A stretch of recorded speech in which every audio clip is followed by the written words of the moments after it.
Welcome to our pod. And by that, I mean on Wednesdays we read. I'm Hannah. I'm Laura. And we are two best friends who usually do a deep dive into a new book series, one book at a time. But it's a Tuesday, so we're talking three best TV friends. with three best friends because we are welcoming back to the podcast K.E. Andrews. Welcome back. Thank you for having me again. Of course. We reached out to you to see which TV show you'd like from our list of TV shows, and you chose Arcane, which has been on both Laura and my radar since my husband brought this show to us. So- Well, it was a thing because I think I had mentioned multiple times on the podcast that I really like video game to TV adaptations. And so then Hannah's husband was like, have you watched Arcane? And apparently, in order to watch TV shows that people recommend to me, we have to cover them on the podcast. So that's how I work through my list. It's homework. There Yes. was I definitely want to hear everyone's experience with the show, but I can say that I had already watched episodes 1 and 2 way back when my husband and I were first dating, and then we kind of just like dropped off. And he walked into the room when I was watching this and he's like, sure, you'll watch it for the podcast, but when I bring it when we're dating, it's not good enough. So that was the big joke in the house. But I was very excited to come back to the show and finally complete my watch of it. Yeah, But be just emotionally wrecked. yeah. Sounds good. Yeah. Mhm. But Katie, what's your experience with Arcane? So I know nothing about League of Legends. I had only known a couple people that had like really played it, and then I had discovered like the music from, I guess, just some of the animated shorts that they had done. So I used a lot of that for my own writing stuff. So I was like, okay, League I know puts out some like really good musics and like music videos, and like the art was really good. And then I had heard like they were doing a TV show, so I'm like, oh, okay. I don't know anything about it, so we'll just jump in. But I it was really good because it's like me who knew nothing could watch this show and be like, okay, I know this isn't anything like the gameplay, but people who know are really thrilled, but people who don't know are also really thrilled. So I think it was a nice bridge between the game and a new kind of audience that knew nothing about it but liked pretty art and good storytelling. So that was my introduction to it. I can't remember if I just like knew it was happening or if I had friends who were telling me about it or if Netflix was just like, hey, watch this. So So are you into video games at all? You just hadn't like yeah. played. Okay. I wasn't sure. So yeah, I've played the Witcher series. I've Dragon Age is a big one for me. The Tales series was really good. Pokemon, Harvest Moon, all over the Okay. place You kind have of. played a lot then. Yeah. Yeah, so I haven't played really much in a bit. I think the last thing I played was um it might have been Breath of the Wild. So it's Mm. been a hot minute. But yeah, Tears so of the I Kingdom is I amazing. gamed. If Tears of the Kingdom is amazing as a follow-up to Breath of the Wild, so That's what I've highly heard. I'm recommend. like, I don't know if I have time to devote to I know, that. right? Hannah is also a gamer, so I feel like I'm the one that's basically just like, I enjoy the TV shows based on video games because apparently there's hmm excellent storytelling. Well, I'm about There 2 years are some into good video ones. game play, so I still feel like I'm pretty green. But yeah, I dabble A with video noob, games now. as they say on I Yeah. mean, Reddit. I had a 3DS Lite, or sorry, I had a DS Lite. So that was my first like actual video game console to play with, and then we had a PS2 and a PS3. Um, Yeah. but I usually played Wii with my cousins or a friend. We So did I had the original Game Boy, like or I don't know Oh if it's the yeah, original, but you know, like the one you had to like yeah, Game Boy blow Color. into and like yeah, it had to like move the notch over, and then I went to Game Boy Color and yeah. Game Boy Advance, and that's when I fell off until I got a Switch by stealing my husband's Switch.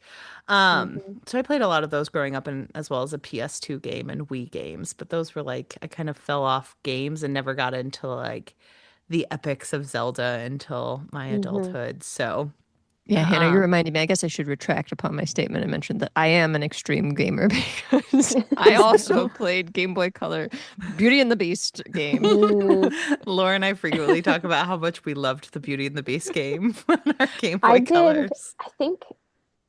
Oh, maybe it was Kingdom Hearts. So it was Fire Red was like my first one, but it was compatible with the DS Lite, so that was Mm. kind of like my workaround. We didn't get like the Game Boys until I was maybe middle school. at some Wow. point. I don't know how we got them. And then the Kingdom Hearts games, they had one for like Game Boy. So I did play that on my 3DS or my DS. Okay. So yeah, that was kind of like the earlier ones that I had. But Pokemon was pretty much a strong like contender for most of my And Oh Pokemon's yeah. childhood. another Oh video yeah. game adapted to a TV show, so you've got some background here. Yeah, I mean that one. Now I think about it, that's like wild that it was card game, then it was video game, then it was TV show. Pretty Hmm. early on in the 90s. So they were doing it way back when. It's amazing. Laura, what is your experience with this show? I I, mean, I already basically just told that you. Yeah. your husband recommended it to me after I had talked. I think I had mentioned when we watched either The Last of Us or Fallout that I was like, Mm. I really like video game to TV adaptations, and so he had sent me a text and was like, "Have you watched Arcane?" And so I added it to the list for TV Tuesdays and never watched it because I am bad at recommendations, apparently. And so I'm really glad, though, that Katie picked this one that we could watch it. So It was it a was hard really pick. good.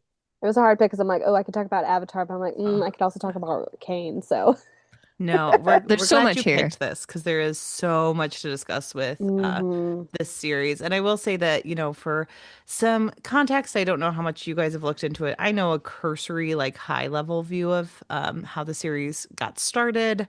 As Katie mentioned, this is like based on the League of Legends video game.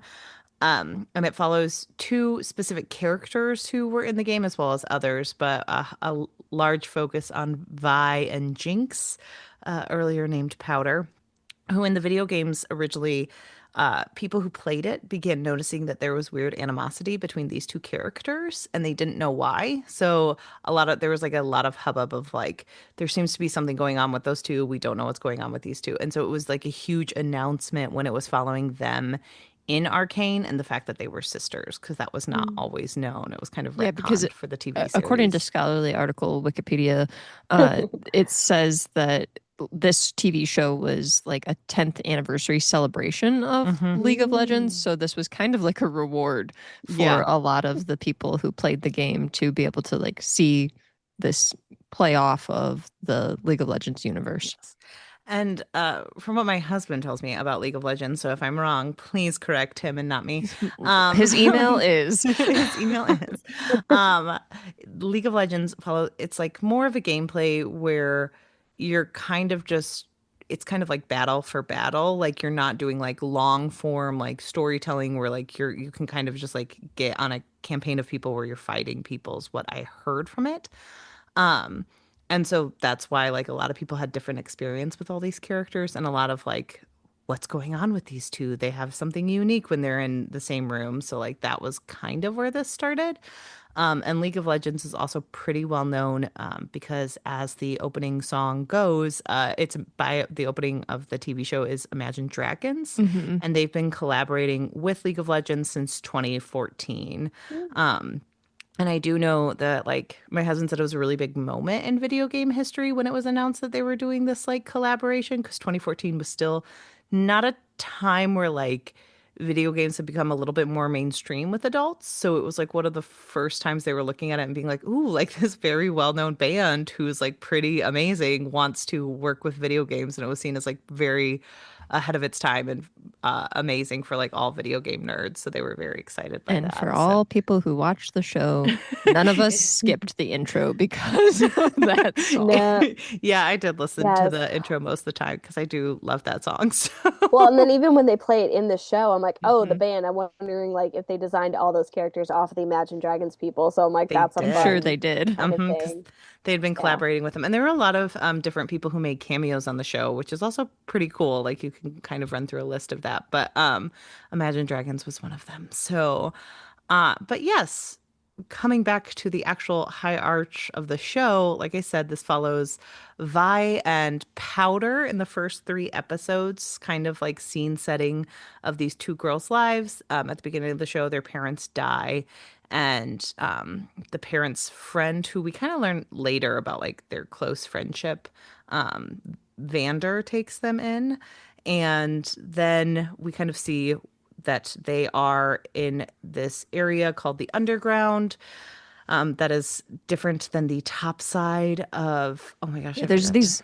there's kind of a Piltover. Downton Abbey situation going on here. That's what I kept thinking of it as, was like a Downton Abbey Downstairs, situation. upstairs. Yeah, a Downton Abbey situation where we've got a downstairs and an upstairs, and we've got this Mhm. upstairs, which is this like beautiful city of Piltover where like everything is perfect, and then there's the undercity of Hmm. Zaun, who honestly, like we find out in a lot of ways, suffer because of all of the Hmm. prosperous life that occurs Mhm. in Piltover. Like they mention Well, at one point, like, oh yeah, well, your sewage comes down into our water. Okay, cool. we So breathe through Mhm. And the sewage, gray like, was yes, funneled there's a off. lot of unrest because yes. of those situations and the dynamic between Well, the upstairs and the downstairs. and a lot Mhm. of places, a lot of like articles literally call Piltover a utopian society. So it's kind of, there's a lot of themes of like utopia is impossible unless it is on the back of the oppressed, pretty much. And that is Mm. very apt with how the show shows that with the underground. So the first three episodes are kind of scene setting for Piltover and the underground. And then in the third episode, something happens where Powder gets involved with something that she's kind of in over her head for. And as a result, two of their friends, as long as Vander, are believed to be dead because of some action she took. And Vi has a breaking point where she calls Powder a jinx, which is what the friends used to bully Powder over. And Vi runs away, and then she is arrested immediately, so she can't go back to apologize. And then we flash forward to the future where Vi is still in prison, and she gets out with the help of someone else, and she finds out that Powder has now become Jinx, a very unhinged person working with the man who killed Vander. Yeah, Um, who had this man named Silco, who was kind of like yes. a crime lord in Zaun. And he Mhm. has now like established himself in Zaun. And the first season is very much following Vi and Jinx as they learn more about each other and as Silco is trying to take over Zaun and like enforce their power over Piltover. And it kind of and we can go into more details of what's going on, but at the end of that season, there's a lot that comes to the surface, a lot of choices made that affect season two. I honestly Uh, want to stop right there because I feel like it's maybe easier to talk about season one and then yeah, talk about season two because, perfect. and also because Mhm. I would be very curious to hear you summarize season two as quickly as you did one. You mean the million of like side notes where all of a sudden it's like, Bad hey, choices. Oh there's a my gosh. dimension where there's a rose, and I'm like, there, when did that come up? Bad So many choices things all around. No happening. one's happy. It's Yeah. sad. The Um, end. but Somebody on yes. Reddit said, "Can someone summarize what's happening in season two? I've watched seven of the episodes or something like that." And literally, someone just put the path to hell is paved with good intentions, and I was like, "Wow, they nailed it." Yeah, yeah. So I have they lots of thoughts on season two. uh We'll get to that. but yeah, so season one, a lot of scene setting, a lot of like random characters, which I think is a very powerful part of the Arcane series is how many characters they juggle, but like you kind Mhm. of recognize them and recognize their motivations throughout. Um, but do we want to first look at like Vi and Jinx since they're a high focus, or do we want to Sure. do like, okay, so uh I feel weird because I feel like I've been talking for too long. Oh, okay. Um, I totally agree with you that like there's a lot of scene setting that occurs here and everything, but I do think even though there are two seasons and there's like a lot of world building and things that happen, we could almost like have just stopped after season one, and I feel like it would have still kind of felt like a complete story. That's one of the things that I think I noticed right away about this show is that it does a really good job kind of completing a circle where we Mhm. don't it's very parallel. We don't have things that feel open and left unanswered. We have kind of this balanced nature to the storytelling that I really appreciate. But I think in season one, it's very much focused on the relationship between these sisters and how they have to deal with the consequences of or I guess how the relationship between them has been fraught because of the relationships between the people in Piltover and Zon. And it Mhm. kind of focuses in on how that strife between these two cities has created a really intense dynamic for these two sisters and how they then go on to really affect the world Yeah. itself. Mhm. Well, and it's Yeah. oh, go ahead. I was gonna say, I mean, definitely what the show does well is highlighting different relationships between each character. So we have, Vi and Jinx, and then we also have Silco Jinx, we have Vander Jinx, everyone friends, Caitlyn and Vi, Jason, gosh, Caitlin, no, Jason, or Victor. Jason Victor. Victor. There we go. I was like, Yeah. who's his name? What's his name? And then like later Mbessa and Mel. So it's like all of it's Hmm. about the Hmm. relationships and like those power dynamics, whether or not they're spoken about or clear, and just how that affects like the whole story. So it's very character driven with the backdrop of, we have the arcane happening, we have all this stuff. So I Yes. think like they did that very well and showing both the nuanced and then like the clear cut stuff.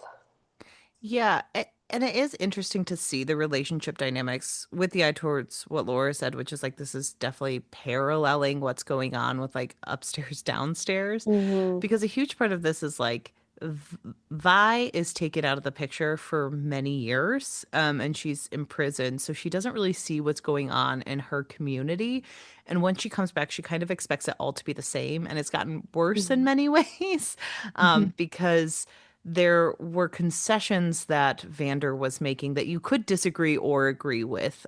You find out in Hmm. the earlier episodes that Vander has this agreement with the sheriff of Piltover, where like as long as he keeps his people in line, they don't mess with the underground, and like that kind of gets taken away, and there's a lot more unrest where now it's more about power dynamics and who has power, where Vander just like wanted to focus on peace, and that led to a lot of strife for his people, but also led to safety in some ways.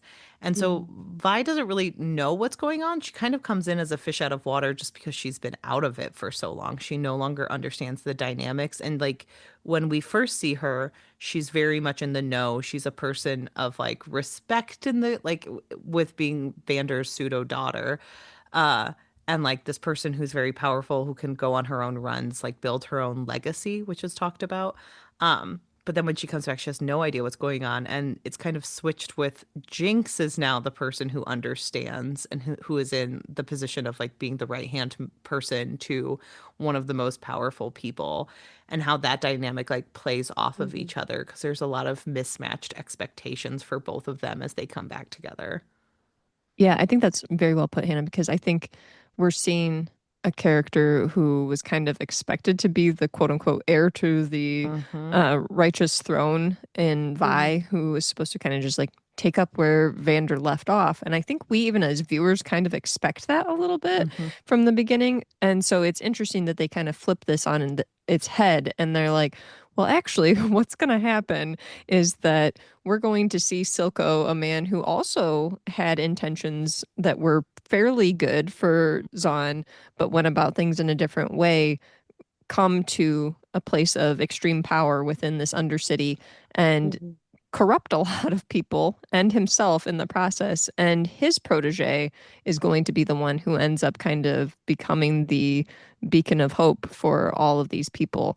So Yeah. it's really interesting to see how someone who is a what I would consider more of like a chaotic character in Powder or in Jinx as she becomes someone who really struggles to kind of like reconcile what has happened in her past with what she's currently dealing with also like trying to connect what she sees for herself going forward, become a person who is what I would say like whole, because Mm-hmm. she seems like very conflicted, and a lot of times like she's having these flashbacks or talking to herself or dealing with a lot of PTSD, it seems. So someone who's dealing with a lot of trauma become a very whole person by the end of the series, and a lot of that is because she's kind of just handed over the reins to Hmm. this empire that her her adopted father Silco created for her. Hmm. I think which no, yeah, and at the end of it, she actually found more of a purpose because, I mean, she was given a home through Silco after everything went Mhm. down, um, which is again a really interesting relationship between the two of them.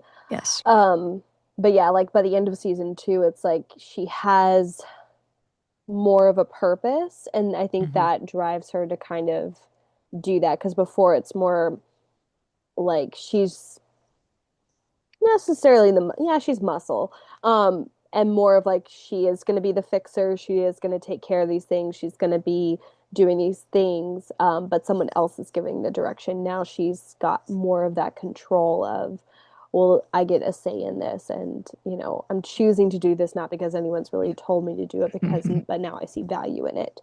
So I think that really just helps with her own kind of state and Yeah. everything by the end of season Absolutely. two. So it is a cool like kind of progress for her just to see that. But yeah, very interesting character for sure. Yeah, well, and I definitely want to talk about more of her PTSD and everything, Laura. Sure. With a little Let's do it. context because I did do some research on it. But first, I want to say, I think that makes sense from the like taking over the reins of the industry because it also kind of makes sense from sibling dynamics, how they both handle those things. Yeah. Because Vi is an oldest, she had Vander, who was very much like, you have a responsibility to keep people safe. You have to keep people safe. You have to do Mhm. this. You have to do this. And so I think that that often happens with oldest siblings because they're told to keep their siblings safe. Yep. And they're told like they have to work hard and have the responsibility on them. And then with the youngest, sometimes, as a fellow youngest, so I'm insulting myself here, Yeah. sometimes you're told, like, well, you're never going to be as good as your other sibling who's going to be more powerful and like stronger, all these different Mhm. things. But like, if you can if you can muscle your way in, you have a seat at the table too. And I do think that that's somewhat of Jinx's energy when we come back to them because she was raised by the other dad who's a little bit more like, well, I'm in charge because I have a plan and mine's going to be more chaotic, but like, I'm going to make sure you're right there with me. And literally everyone in the room is like, you need to get her out of this room. She is Mhm. awful at this. She is not talented. She does not have the head for it and she doesn't take the responsibility for it. But she very much wants to be a person in power who is taken Mhm. seriously, and she doesn't always have the emotional regulation to understand that like people have legitimate concerns for the safety of others. And so she's just like, well, they just don't think I'm capable, and she gets frustrated and she lashes out because of that, which I Mhm. also think can happen with youngest siblings. So it's very interesting I with that also think it's pattern. interesting too because we kind of see, or at least I kind of saw Vi and Jinx as kind of mirroring Vander and Yeah. Silco, their Mhm. pseudo father mentors. And it's mentioned that those two were like as close as brothers. They had Mhm. grown up with this vision for Zahn that they were, trying to be revolutionaries to fight for all these things. And I'm not exactly remembering what happened that went south for them as their relationship goes, but something did, and they ended up being on like pretty much enemies Yeah. as it Mhm. stands in the show. And uh, we see kind of that situation happening with Vi and Jinx, but I think we get more when it comes to Hmm. developing the story of Silco and Jinx than we do with Mhm. Vander and Vi. And I think Yes. it's Yeah. kind of because we're getting into what you're talking about, Hannah, where it's easier for us to wrap our heads around understanding the righteousness of the oldest child who, Yeah. or the one who's supposed to be the leader. He's Vander's the good guy who's supposed to, he's the big guy, the strong guy, the one who's Mhm. supposed to protect everyone and lead everyone out of this. And he's supposed to be righteous because he's the older brother. And the same thing we kind of put upon Vi. And I think Hmm. it helps to have a lot more development to the story of Silco and Jinx because Mhm. it would be really easy to just immediately have viewers write them off as Hmm. villains. And I think the Mhm. show does a really excellent job of not making anyone a true villain. Like there are Yes. antagonists, Mhm. but nobody in this show I would consider like an all-out true villain. No. Yeah, no one's truly righteous and no one's truly evil. Because there was a panel at Dragon Con that talked about like the relationships of characters in Arcane, and so they had mentioned like the dynamics between Vander and Silco, in different kind of parenting styles, but how both still carried negative weights on both of Vi and Absolutely. Powder. Because Vander was Yes. like, you need to protect, you need to do this. Like they listen to you, everything you do affects them. And so you see through all of the seasons like how much that weighs on Vi, like when things go wrong, like she just gets so broken over that and Mhm. wanting to do good and wanting to protect, but then falling short and then feeling just the weight of that. Because I mean, she's seen it, she knows what happens like when she's not strong enough to do that. So definitely older child mentality. As an oldest Hmm. child, feel that of like, I need to do all this thing because I don't think my younger sibling is going to be able to do this because this is what's been gifted to me. So Right. for better or for worse, it's like Vander tried, but it's still left kind of that burden on Vi that she carried through of like still being responsible for her sister, still beating herself up over her sister's choices because she wasn't there and she couldn't fix it. So both Mhm. are Hmm. really trying to fix things, but not being able to do it properly, Yeah. which adds No, just that wonderful trauma, that wonderful Yep. trauma and tension throughout both seasons. that's what I always say to my sisters is like, of course you're going to screw up your child. You just have to figure out the way you're going to do it and if it works for Mm-hmm. you or not. Like, Yes. uh, but yeah, I think that that's so true to kind of see their motivations or to see how Vi is so affected by Jinx's personality because that does come to a head at the end of the season where there's a moment where like Jinx kidnaps everyone because it's what she does, and she has them all tied up. But she has this brokenhearted moment where she sees that Vi doesn't accept her and she understands Mhm. that as a youngest sibling who knows her sister. And like throughout the entire season, a huge effect on her is I want my sister to want to be with me. Mhm. To accept me as I am. Yes. Yeah. And like I don't trust her with these other people because she's giving them time. Like, why isn't she trying to do everything to get back to me? She found out I'm alive. I want to be with her. Why isn't she wanting to be with me? And there's like that push pull. Mhm. And then she has a moment at the end of the season where she just said, like, I just thought maybe you could accept me for me, but I see that that won't happen. And it is Mhm. heartbreaking because it shows that like back, that there is no villain here. There's just hurt feelings, and sometimes it's her Yep. Mhm. taking things too far. Because if you look at her motivations, like she is attacking a utopian society that is oppressing her people. Like, but she's just Yep. going about it in the wrong way, or she's going Mhm. about it where she's not, there's no rhyme or reason, there's no logic or like Hmm. structure to what she's doing. Mhm. She's just blowing everything up to blow things up. And Well, and like, I think we can see that from the beginning, even like the Mhm. lead up to Vander's death, mm-hmm. quote unquote, Yeah. that she gets involved, and this is what causes the big s- breakup of sorts between her and Vi is Powder trying to get involved, thinking that she is going to be helpful in this situation, longing for Vi to see her as someone who is worthy of being included and helpful, and Mm-hmm. going in not fully assessing the situation and just, sending a bomb in and thinking, I helped Mhm. you, I saved your life. And then realizing, oh my goodness, other people died in the process here.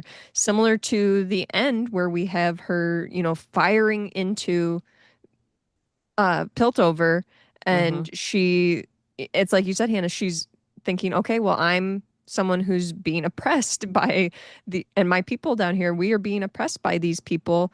I don't know that I care who is up in that building. I'm just Mhm. shooting in there because of all of the frustrations that I am dealing Mm-hmm. with. Maybe this will finally make some kind of difference.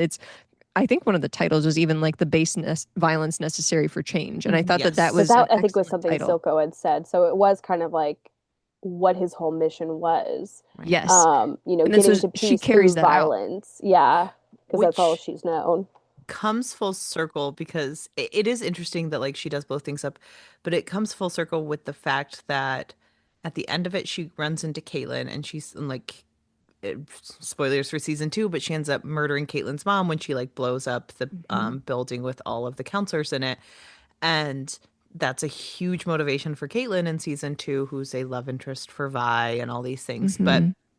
um she's talking to Caitlyn and she goes, I didn't know your mom was in there. Yeah. I'm Mhm. not sure that would have stopped me, but I didn't know. And I think that Mhm. that like shows a lot of just a lot about Jinx's character because it shows she is Absolutely. self-reflected. She does know when she's gone over the line, but she also knows herself enough to know like, but I probably am gonna go over that line, or it probably Mhm. wouldn't have made a Hmm. difference. And that's I think she's a lot more open than a lot of other characters like that who are like, well, I was Yeah. just trying to do my best. She's just like, yeah, I made a decision. I didn't have all the context, but like, did it matter? Which Mhm. is interesting because a huge part of her is like, she often talks about how she hates Piltover because they killed her parents. So Yes. she recognizes the effects of violence that it had on her life, but she also doesn't hold herself back for begetting further violence, which is why she is an Mhm. antagonist.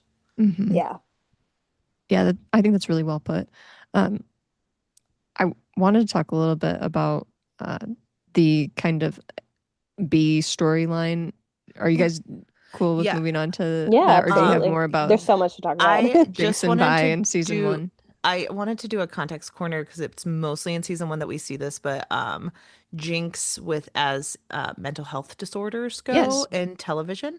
I read an article that I think helped encapsulate a lot of my feelings during the show. It's Hmm. from Manic Pixie Dust, and this is someone who was doing a project on mental health in movies and discussed Jinx like ad nauseum. Um, and she talked about, I liked this article because she talked about how she cannot medically diagnose Jinx because she is not someone she is treating, Mhm. which That's is the funny. sign of a good person. But it talks about the fact that like Jinx likely has a mental health disorder or um, something going on, but it talks about like the experiences in context and the signs and symptoms she has. So she could potentially have schizophrenia because she's often seeing visions of people who aren't there. She can have PTSD, like Laura mentioned, because she has flashbacks a lot of times. So that can Hmm. go into it. Um, and there are levels of like looking where she looks like she has psychosis. Mhm. And her lack of emotional self regulation, which I think is actually really important context for season one because she had emotional dysregulation before the events and before being Mhm. adopted Okay. by Silco. Because there's a Yeah. moment where she was sobbing so much that I felt uncomfortable in the first Oh, episodes where I yeah, was when like, they this go Hmm. is, off. Yeah, yeah, I she's was like, screaming. I was like, I don't like this scene. Yeah. It made me so I, sad, but I was just like, oh. I was just like, I remember thinking this is very unique because I don't think they show children sobbing on screen Hmm. like this. Like it was Hmm. very different. And so she has all of these types of thing going on. And this article talks about it in context of like, is this good representation in media? Because Jinx is an antagonist and she is violent. And as someone who looks like she has a mental health disorder, does it further society to see this representation or does it hurt it? And I think the article doesn't fall on either side, but discusses like why it's helpful to see Jinx in her representation because she is someone who has complicated layers. She is someone who has just motivations, even Hmm. outside of her disorder. And she is someone that people fall behind and who like they support her in season two and she becomes like the head of like what people want to see. And so Hmm. that shows that like people are not their mental illnesses, like there is a lot to them. And she said like that that's a good representation. And for the bad of like, representing people as violent and things like that, she's like, yeah, that is true. But also please remember that we as a society read those bad things into it. Jinx is a specific type of person who is represented in media in a fake city with no mental health help and who has Correct. suffered Therapists a do not lot of exist that we know of. so like yes we're seeing what can happen to someone who's had a lot of pain and we do also see like what could have happened if she didn't have as much pain and like Oh, Yeah. that was the hard one. yes and so it shows that like she doesn't beget violence simply because she needs mental health help or things like that but it's Hmm. it's something that happened because of what The happened around violence her. done to her, And yeah. it also something I really liked, it talked about the reasons she has these things, like being an orphan, being in poverty, being oppressed and subjugated, Medical being trauma too at the mm, end of season one. I was going to mhm, mention, yeah, there is, you mentioned that she does have these like mental health issues going on before she's exposed to this, but she does have some shimmer exposure Yes, too, Mhm. which is essentially a a drug that drug. people are Yes. addicted to in Zaun. But something that I also pointed out was she is technically, if you watch the first couple of episodes, Vander does not have much interaction with No. her No. outside of like one scene. And so they I talk think about that how might she be, is yeah. likely neglected because her Hmm. emotional support is her sister and it's all Yes. put on her sister, where the other people in her quote unquote family do not necessarily see her as family or as a small Hmm. Yeah, child. she They, really only had Echo as someone hmm who was her age. But yeah, there was like that one scene with Vander. It's like you could still tell he cared, but in terms of like Vi was his one-on-one, favorite. Vi was his favorite. Yeah. Yeah. So It's also a again, like, situation too where it's hard because like even like me, I'm gonna go to bat for Vander and be like, well, he's taking on all of these orphan children and he's also like, being Batman saving the city. And it's like how much can he do in terms of like parenting, especially when it's like he does have feel more of a connection with the child that's the most well, like it's like him. you said, it's So the whole it's season is like the way to hell is paved with good yes. intentions. So he Yes. tried his best, but as we can see, it doesn't always mean it Yeah. was Yeah. effective. So I do want that like context because I do think that that was a Yeah. huge Really part of important. season one and really important to discuss. Like more context Hmm. quarter than anything else. I don't think we need to go too far into it because I don't want to debate what Sure. men, And what also, I think a lot of the things that happen in this show, honestly, like I think we can say, oh, this happens this way or this happens that way, but some of it is a little bit fluid that we could say, I don't know necessarily that this is exactly what's happening because me yes. Hmm. even like trying to get into this B storyline that becomes a really big part in season two.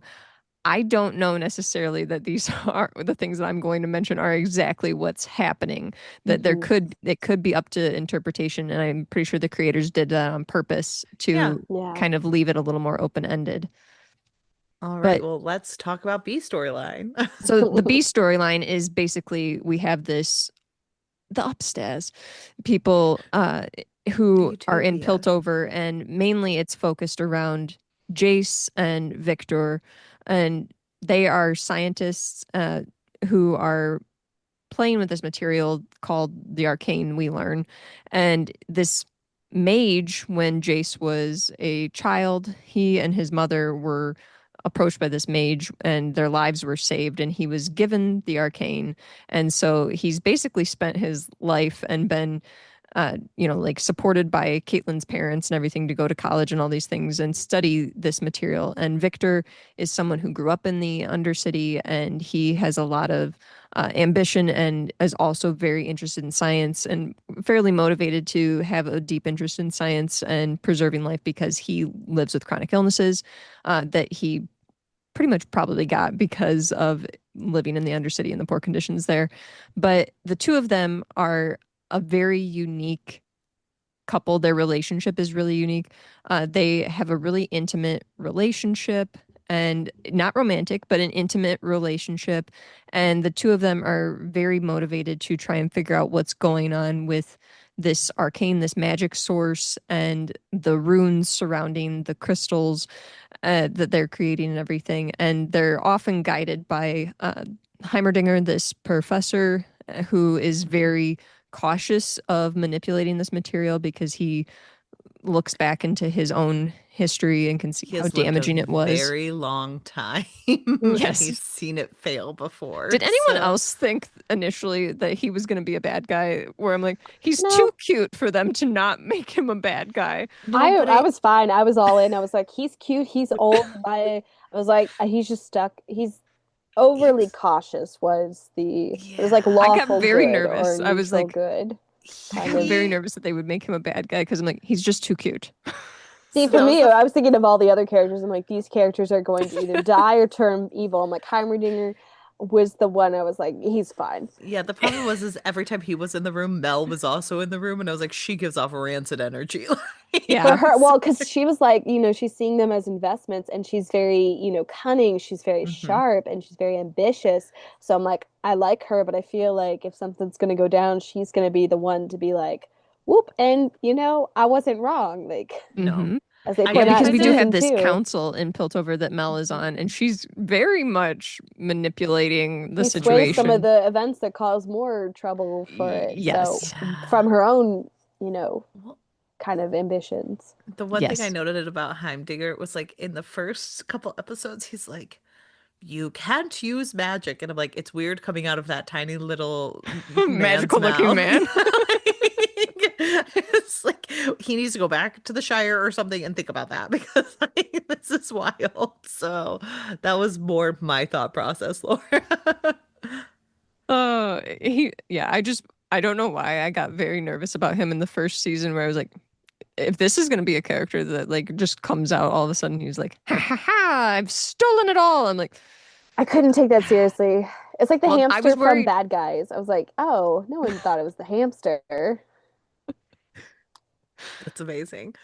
Um, No, I think the B storyline is really interesting because of the discussion with magic and specifically because of Heimerdinger, because he experienced the failure of magic before.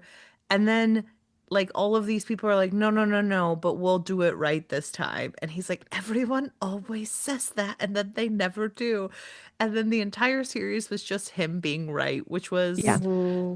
one of my favorite things in the series was someone would make a decision, and then 2 episodes later, I was like, all you had to do was let Victor die, and then none of this would be happening. Hmm. Even Victor was like, please let me die. Yeah. I was Victor's like, He like, was he so should have let me upset. die. I was like, all you had to do was give him exactly what he wanted, and you couldn't do that. And then it's like, Heimerdinger is like, I cannot support this. And then he's like, I guess I'll support it. I was like, if you had only stayed with your first thought, none of this would have happened. But It's Hmm. also, I think, very telling. Like, I guess it very much mirrors our own society, how quickly the hex tech, the science that they're working on, Hmm. this company becomes part of the government, starts off Mhm. as something that is intended to be used for the good of the people, then quickly moves into, we are going to make weapons with this Mhm. and use it against people. And I think Hmm. that that is, I mean, we see that kind of stuff in like Iron Man and all sorts of different forms of media, but I think that Arcane did a really good job of like effectively developing that kind of thing where we Hmm. see these people in Jason, Victor, who you can see the motivations by like why they want to do this, why they want to help people, and how they get kind of wrapped up in this and how they feel conflicted and everything, and how their emotions get involved. And then the reasons that it does quickly become a weapon to Hmm. Yeah. use against I people. even noticed that in season two, and I don't think I'd flagged it before, but even when Victor undergoes his like metamorphosis and he's got that third arm in his back, it's like, oh, that's the ray that he invented in Yes. season one that says, oh, it's Mhm. gonna, help do this thing, and now it's being used by him as a weapon, as part of Hmm. himself. Because the It gauntlets are definitely like very much in your face. We know they're we know what they're gonna be used for. it But the ray, I was was like, oh yeah. yeah, that one is interesting. I don't think I clocked that. It is very funny for them to have like giant war hammer that shoots things at people and then gloves. And they're both like, this was for mining. And I'm like, no, it was not. Yeah. Sure. Sure, you It's keep to help telling people yourself open their that. mail. Uh, Yes. You know but those really sticky packages? This helps you open them. well, You and need a rock crushed? Here. it's very interesting because a lot of Victor and Jace, I feel like we get a lot of backstory on where they're coming from to also give us motivations for them. Hmm. Because, like, with Jace, you see that it's kind of like pie in the sky, very like, oh my gosh, this is cutting edge. Like, he experienced this very enlightened moment where someone saved his life. And then for the He's rest very of his much life, like, this was predestined. Like, I am to Hmm. yes. help the people. That is my role in life. And so, which also kind of mirrors Vi, that Yes. she's got this, like, I have to help people. That is my Hmm. mission in life. Hmm. And so Jace has this as well, this But a like huge part of pressure. Jace is also is he's very privileged. So Oh, like he did absolutely. have something horrible happen to him, but outside of that, like he is with a family that he doesn't have to worry too much about things. He Hmm. is from Piltover. He's He is also, yeah, minor house. yeah, Hmm. he is conventionally attractive. So like even Hmm. when he breaks the I would laws, say like more than yeah, they conventionally. they highlight that many times. yeah. There's It's- so many moments where I'm like, am I attracted to You a own a cartoon shirt, version of Chris Jace? Pine? Where's your shirt? So my thing is, when I first saw him, I'm like, yeah, he's conventionally attractive, but he's not great. And then in season two, when he showed up with the beard, I was like, ooh, Hmm. Well, he's been you through know some what? stuff. That was what the change we needed to see, sirs. Time travel really helps. Yeah, it does. Man, that diet of lizards. So, Oh my He lost gosh. his innocence, and it yes. shows. But he is like incredibly attractive, as Laura points out. We were all Mhm. attracted to the cartoon character. At first, Um, I thought he looked like Chris Pine in like the You're first right. season, I oh, see that's and I was that. like, smart. "This is very much Chris Pine." And then, like the more I watched him, I was just like, "I can't take my eyes off this cartoon." So like a lot of his motivations are like I see this as like my calling, it's what I'm meant to do. Mhm. And so he like is a great orator, so he can get people to like fall in line with his charisma, but then he doesn't ask a lot of underlying questions until they're like Hmm. literally shoved in his Yes. face, which is like all the conflict he ever has with Victor is over him like demeaning Victor in a way or where Victor came from and Hmm. buying into the prejudices of Zahn. Yeah, there's Uh, many times that they have conflicts about that because, like, Jace will make some kind of like offhanded mean comment about these people, and Victor will point out, like, okay, well, I'm from I'm the Undercity, so do you think that about Hmm. me? Like, right. rude. But like for Victor, his backstory is like he met an evil scientist and he worked with him and like he is someone who has to go behind the scenes because he is from Undertown, because people won't respect him as much. Hmm. And because he does have legitimate fears over how people see him due to his like the fact that he walks with a cane and the fact that he has chronic illness. Like he sees that and he recognizes that people will judge him based on that. So there are so many times where like Jace is like, come on, we're in this together. And he's like, no one will respect me if I walk out there and it will all be Hmm. distracting. And so I do not want to move from the message. But he And still so, had his own ambitions as well, y- because he'd even comment. He's like, "Did you think I always wanted to be the professor's assistant?" right. Hmm. But he's moving like more behind the scenes because Hmm. of what he learned about himself and how he learned he could be the most effective. So like he brought himself up as Heimdinger's assistant. Um, he motivated Jace to do the work, but he was also a linchpin in it. So it's interesting how much we've seen their backstories and how it Hmm. affected and furthered the plot throughout the two seasons. And then he Yeah. creates a cult in season two. So there we go.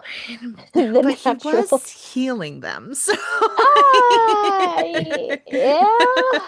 I mean, he I mean, I will was, say it's but amazing the things that people will buy into, though, to be healed. And I think that that yes. was very effectively done in the second season because I guess we should just start morphing this storyline into the second season because it very much has to be. But we find out that, or Victor learns that the arcane responds to organic matter. And Hmm. when he is working late one night, their assistant, Sky, she is absorbed right into the arcane, like never to be Mhm. heard of She was on her way again. to be like, Victor, I have a crush on you. And And then he those was also just flashbacks where like they meet as not children, I'm like, interested. oh, don't do this to me. I know. But yeah, so she gets absorbed into this, and he is like, well, that's confirmed. It responds to organic matter. Better keep working. Hmm. And I'm not gonna lie, I struggled with their relationship a little bit because I was like, we needed more development there as adults Yeah. because it seems like he very much does not care for her. He's like, I didn't notice her until she died. Yeah. Yeah, it was definitely like I think we were supposed to gather like he just never thought someone could love him like that. And I was like, no, he seems like kind of a dick. I think we're supposed, at least the take that I got from it was just that he was so focused on Yeah. advancing their work that it was like, I don't have time for relationships. That's fair. It was I'm kind of the busy. same with Jace, but very much Victor was laser focused Yes. Yeah. on that. But so what ends up happening is there's this explosion caused by Jinx and it mortally wounds Victor. And Jace is then remembering that Victor told him that the arcane responds to organic Mhm. matter. So he binds Victor with this to save his After life he promised Victor that he would that he definitely would not. destroy it. Hmm. I And promise I will so, not bind you to it. Also, I can't stand to see my best friend die, so I did go against your wishes. yeah. Like, And this obviously ruins their relationship because then Victor is devastated that he would fuse him with this thing rather than just let him die and destroy this thing that will probably destroy the world. But anyways, so he's part of the Hex Corps, and then he ends up basically becoming this like Ultron form being where he comes out of the Hex Corps and he goes to the Undercity and he learns that he goes back to basically the Undercity to go get back to his roots, I guess. Go back to the place that actually accepted him. And he meets with these people who have been really just dealing with horrible addiction to shimmer and all sorts of other ailments. And he learns that he can heal them by binding them also to the hex core and it basically does create a cult. So, Yes. yeah, that I think is interesting though. Like you mentioned, Katie, that you're like, oh, it's a cult. And it's amazing in my mind the things that like people will do in order to be free of addiction or be free of illness. And I think that that was a really good way of highlighting that people were even willing to enter into like a hive mind state rather than have to deal with addiction or their chronic illnesses because Yeah, they like had been Sallow through at the so end much. because he was like, I'm so upset with my current disability that I'm going Hmm. Yes. to do this. Yeah. It, it was very interesting because I don't know how I felt about the ending in season two. So season two, like Laura said, is almost impossible to describe Yeah. It's a because lot. It's a have lot. been it probably should have been 2 to 3 seasons in my That was, I Hmm. think, opinion. my biggest complaint with season two because season one, Hmm. it's like it's very cohesive. You like, Yes. I would say Mhm. almost perfection, and then we get to season two, where it's very disjointed. Like I kind of forgot characters were there until it's like Yes. Mel. I'm like, where did Mel go? Where Mel's where is storyline she? was very Yeah, She I weak, think in he my should have deserves been opinion. there. better. Like, yeah.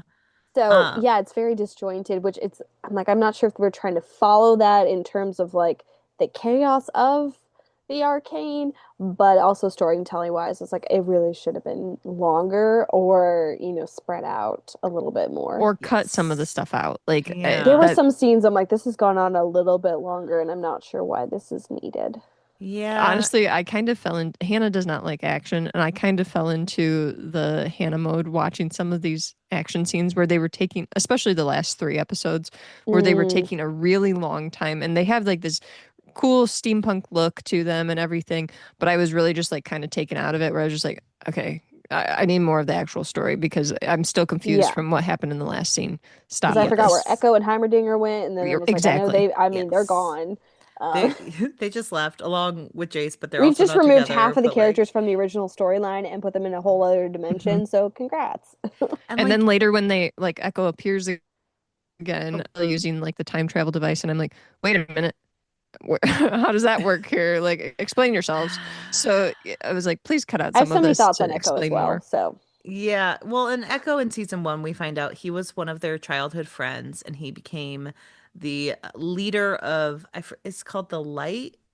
And Um, Fireflies, I Firelights. think. Fireflies, Firelights. Firelights. And he is this leader of this like rebel gang who's working against Silco and also trying to get people like off drugs and in this safe place with like Hmm. he created this home with this tree. And then in season two, it's like, hey, Echo's this cool rebel leader, but also his tree is dying. So he's gonna go learn about time travel. And so like he goes off with Heimerdinger to learn about that with Jace.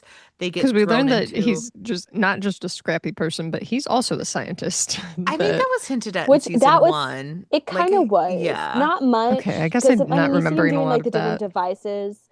Yeah, in Yes. Benzo's thing where he's like listening in, I'm like I don't know if he made that up. So it's like they all seem pretty smart, but I wish it was hinted at like Hmm. a little bit more like Yeah. Violet or with Powder where it's like you can tell like oh Yeah, she's very much craft an she's inventor. creative, she's Yeah. crafty, all the things.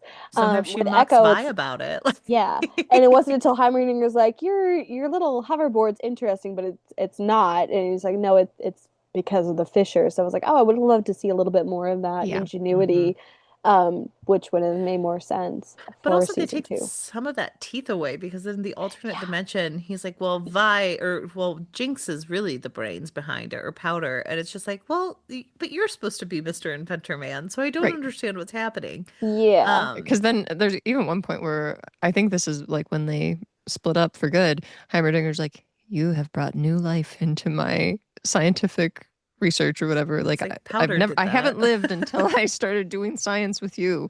And I was like, what? Really? He just said he didn't do some of this. Also, he's like been alive for 3,000 years. Really? And those 3,000 years you were waiting for Echo of like it's think it so was three. random. I think it was 300. I think he's Oh, that old. 300. Maybe it's 3,000, but I thought it was 300. I I thought thought it he was Um, 300, said, but that's still a but long like when time. he it's said he still, was yeah. waiting for him for like 1,000 years or something when he Oh Oh, no, like it did was a he? found him thousand in days. It was a a thousand days. thousand Because he days. asked, he's like, Oh, "How okay. are how long have Sorry. you been here?" He's like, "Oh, I've been here like a 1,000 something." And I was like, "You couldn't just say years. We Oh, gotta okay. count the Perfect. days." Got it. Yeah, no, that That was was me him. confusing No, that. you're good because So, that's he was That's the time because travel there were period that two was confusing. things. Yeah, that was where it got tricky too. Was like I was waiting for you, not Echo, because it's like you to mentally be you in this body yeah, that Hmm. is, time travel and timey wimey stuff. right. Um, Um, yeah, no, but it was weird, but Echo was rebel leader in season two. He's just going to an alternate dimension where we find out that he in if Vi had died during the altercations, everyone would have been all right. It's like that's kind of such what a sad message to say. I know. Isn't that rough? I was like, oh I was like, man. oh my God, so all she had to do was die and we got like peace in the It's like, underworld. no one show this to Vi. Also, if we She'll notice, jump. Victor and Jace don't seem to exist in this world either. So Mhm. Yeah, like, it's so wild. But it was just like, oh my gosh, like if I had to die, like everything would be fine. No, but Victor and no, Jace not Jace, existing makes sense to me though, a but lot I thought more so than Vi having to be mhm. gone, where it was like, yikes, that's a I real thought they gut did blow to know exist that though, because she died raiding Jace's lab. So the implication is he would have been Yeah. alive during I that just feel time. like maybe they would have been, but I'm not Yeah, sure, like if it was mentioned, because I'm like, well, so that does that mean Heimerdinger wasn't the professor of I don't know. this place? Yeah. So there's a lot of timey-wimey stuff. Yeah. But yeah, that was a rough So episode of those what could have been. Yeah, that was very rough. So we have those three going on like time adventures. Oh, and Then Mel, yeah. we have Vi and Jinx coming back together because Jinx runs into Vander as a werewolf. I think And his name is Warwick, according to League of Legends. oh, Like that's yes, his yes. that's actual correct. Hmm. like monster name, which I didn't Yes. know. Someone had told me. I was like, oh, cool. I just thought it was a werewolf. Okay, yeah, Also, I just looked he's it up in that timeline where Echo falls in love with Jinx. Jace and Victor do not live. oh, perfect. Okay. Ah, see, So at least it wasn't just Vi, so all because that would these, have been so if all these devastating. people are dead, this is the best timeline. I Yeah, don't think I I like just that feel as like much. it's more of a gut blow to me to know that Vi has to die in this to make everyone happy. Where it's like, man, she would take that so hard. Whereas Yeah, Victor and Jace would be like, it's divine purpose. We have to. So Powder's like, yeah, I miss my sister, but I'm thriving. I got my friends here. This is it's fine. a really cool uh, mural you made. right. Like, thank you so much for honoring her memory as her as an adult. That's strange. But like, so they're all doing that. They're Powder or Jinx and Vi are going after Vander as Warwick and like taking him to the cult to heal him. Um and Mel is also like we find out in the later season she actually saved her and Jace from the explosion that killed Mhm. everyone.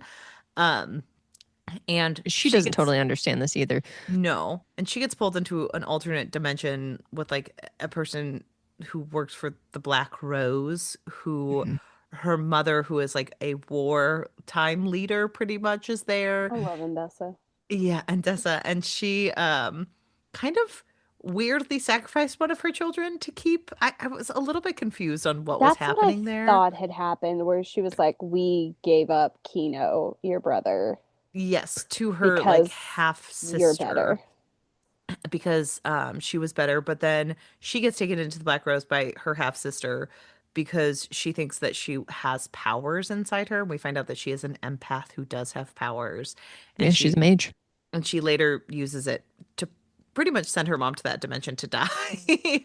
um, and that's kind of her journey, which felt very rushed. We did not Yeah. get enough time with Hmm. Mel in season two. You actually get more from the music video for Blood, Sweat, and Tears with Oh, Mbessa. Interesting. okay. Yeah, that I don't know much about it, but I was getting a lot more like hints, of which I love the song and I love the music video because it was more Mbessa.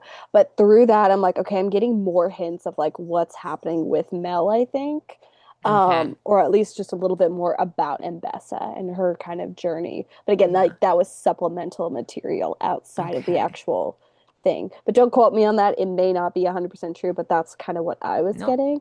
That's fair. Um, but yeah, because there's a lot that was unclear because fake Kino's like, oh yeah, she went to this area and like met with this guy and that's how you got powers. But it's like, was that what was stolen or was it Hmm. Hmm. something that else happened? Because it seemed like Mbessa had dealings with the Black Rose that I was gonna weren't. say, I thought Yes. that they had like given her some kind of almost prophecy that one of her children would have these powers, and she basically had to decide, and she Mm, put her son to the test, and he was not the one who had the Right. powers. And mm, so it was kind of one of those, oops, I picked the wrong one situations. And she does kind of like, Ambessa does kind of like throw this back into Mel's face later, where she's like, I hope you never have to decide between one of your children. mm. And it's like, well, that's rough to put on her. But yeah, I really do Well, wish that their Ambessa has a storylines lot would have of been, problems. oh, She, for I mean, sure. I again, wish they would same have been with developed like more. good Yeah. intentions of being a leader in a Hmm. war country, Hmm. but also wanting to protect her children in a sense, but not being able to tell them why, like, hey, Hmm. we're doing that, and still suffering the consequences, but not being able to kind of show that vulnerability of, my son has died. We made a wrong choice. We knew what choice we were making, but this still hurts because it's one of my children. Right. But I also want you to be my successor, but I need you to be stronger. But, kind of misunderstanding what actual strength is. So, yeah, I love Mbessa just because she's complicated and then coming in like a real stealthy wrecking ball and shaking up everything Yeah, in she season did. She, two. she was a good antagonist for season two because at the end of season one, I don't think we got into it, but Jinx kills Silco. Hmm. Like she thinks he's Hmm. going to turn her in. She thinks he's betrayed her.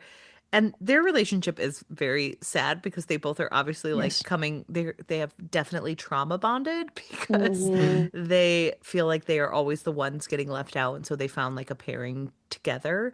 Um and Silco only had one weakness, and it was, in fact, Jinx. Jinx. Like he just loved her so much, and she didn't even recognize that. So Hmm. that Yeah. does lead to his death, which also made me feel bad for Jinx because I was like, man, she is cursed to like murder all of her parental figures. I thought she accidentally murdered him, and I think that made it worse. But she Oh, didn't I because, okay. thought it like, was an because accidental Okay. yeah, thing because she was too. trying to kill Caitlyn, I thought, and so she's Oh, Yeah. just okay. firing blindly. Got it. And then, of course, in season two, she's like, "Who put all those holes in you?" So really, again, that Hmm. Yeah. dysfunction of not quite recognizing that. But Yep. yeah, that line that always sticks out to me is there anything so undoing as a daughter? And I was like, ah, this Yeah. hurts so Um, much. but she like accidentally led to Vander's first death. She was the cause of the second one, technically. Like she was just that poor girl. Um, Hmm. but so that happened in season one. So a lot of season two is like coming to terms with that for Jinx. Um, and there's just and then Caitlyn, who I talked about was Vi's love interest. She was the daughter of one of the council people, and she was one of the guards. And so season two is very much like her trying to fit her new girlfriend into her Basically, like her descent into madness. yes. Hmm. Like she Kind of thing. convinces Vi to join the enforcers, and then Vi almost immediately leaves because she's like, "This Yeah. is bad energy," and like you almost killed a kid. Because And she's doing Jinx energy, but at a more yes, like I'm lawful kind yes, of Yeah. e not yeah lawful evil. She moves in from lawful good into I would say lawful evil for very Hmm. much sure so. in that. Um, and so her journey is like descent into madness and then out of madness, it seems. Mm. So that's helpful. But those are the broad strokes. And then Victor with his cult of hive-minded people, when when Jace comes back from the alternate world, it's a future world we find out where Hmm. like he sees what would happen if Victor got his way with his cult. And Mhm. like the victor of that world of the future is like, yeah, this can't happen. I thought I was doing the right thing, but I just wasn't doing it. And it's very much about him trying to help his friends. So he tries to kill him. It doesn't work. And then there are huge, like 3 episode battle scenes, like Laura said, Hmm. where the result is Jason Victor kind of disappearing into the magic that they Mhm. created. Which coming I know we're talking just broad things and definitely change the subject if you guys want to. But something I found interesting was Jason Victor's relationship because I don't think we get many deep friendships on television very often that Mhm. are That's like what I was mentioning earlier, that like they have a very intimate relationship, but yeah. but it's not romantic. And I feel No. like we Yeah. don't see that often with men. Yes. Yeah. And there are Because people who usually ship it's them. either always kind of funneled into, oh, they are romantic interests, because that was what the Hmm. panel was like talking about. They're like, oh, it's a missed opportunity. It's like, well, maybe, but also I think there's validity in like such a strong brotherly platonic Yes. relationship Hmm. that Jace was willing to sacrifice everything. Like he didn't do this stuff for Mel, who he was romantically involved in. Mm-hmm. Right. Or Yep. Caitlin. Um, or Yep. Caitlin, who again that fell kind of to the wayside, which was really sad. Hmm. Or even like his mom. I forgot his mom was still alive until like the very last episode.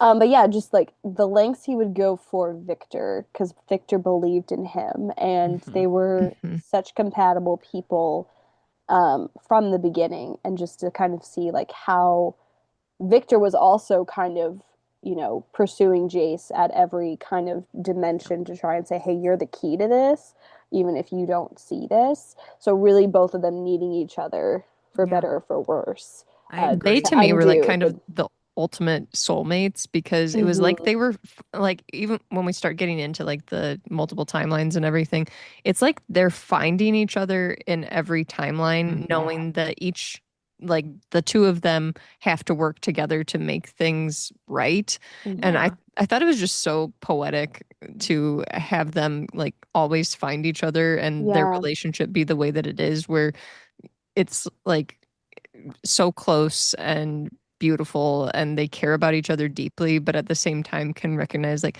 hey, it's not really good to like turn people into these cyborgs that like Hey, only listen buddy. to Hey, maybe you shouldn't go Hey, hey kill buddy. brother, people. Like, I'm so sorry, but like we can't hey do brother, this. Like, uh, hive mind and lack of free will ain't cool. well, Yeah, maybe we shouldn't make weapons. Yeah. let's But not make it the was gauntlets. so right. It was so beautiful though to like have them continually finding each other Mhm. no matter Yeah. what the timeline was. And I was like, this is very romantic without them being a Well, romance.